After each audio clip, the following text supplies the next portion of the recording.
Hello, this is Mark Lanier with your video thought for the day. So in Luke chapter 24, Jesus has been resurrected and two of his disciples are headed from Jerusalem to Emmaus. It's not a long walk, but it's probably a 2-hour walk or so. In the process of walking, Jesus comes up on them and listens to their dialogue. Now they don't recognize Jesus as Jesus yet.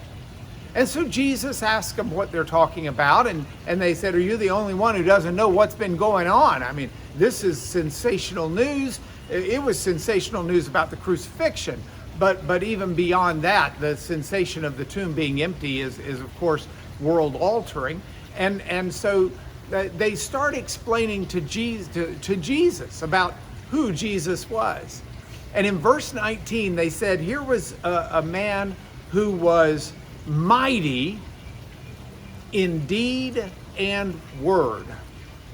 Now I love that for a variety of reasons, but one of the reasons is, here's Jesus. Now this was a man who was raised as a carpenter. That meant he knew how to go out and select a tree, how to cut the tree down, how to turn the tree into usable lumber, how to use that lumber. Some people believe he also would have been very familiar with stonework. He likely would have had multiple languages because he would have dealt with people in multiple languages, so Hebrew and Aramaic and likely Greek and perhaps even some Latin. But Greek was a language of trade up near where he grew up, and so he had command of languages, but that doesn't make him mighty in word. About 350 years before Jesus was born, Aristotle wrote the scholar's primer on how to give a persuasive talk. And he says you need three elements. You need logos, which is logic. You need pathos, which is an ability to understand how people feel. And you need ethos. You need credibility when you speak. Jesus hadn't studied Aristotle. He wasn't a rhetorician from any school. He was a carpenter, and yet he was mighty in word. Now, what made Jesus mighty in word? Two things. Number one, he spoke with authority. He didn't speak just quoting other people. He didn't speak just, hey, here's an idea. He spoke with authority, and he spoke with godly content.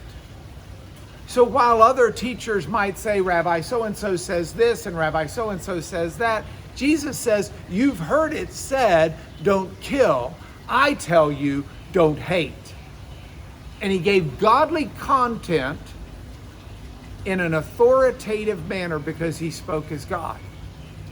Jesus was mighty in deed, yes, but also mighty in word. This coming Sunday, if you don't have anything to do, 11 o'clock Central Time, I'll be teaching more on the road to Emmaus in the Bible class that I teach, the life group I teach that's live streamed on the internet. Brent Johnson's adding the tagline here of how to get on that live stream. I urge you to mark it, set your alarm, 11 o'clock Central, 12 o'clock Eastern, 9 a.m. if you live in California, 10 in the mountains. Hope to see you there. But meanwhile, Jesus, mighty in deed and word, makes me wonder and ask myself, why don't I listen to him better?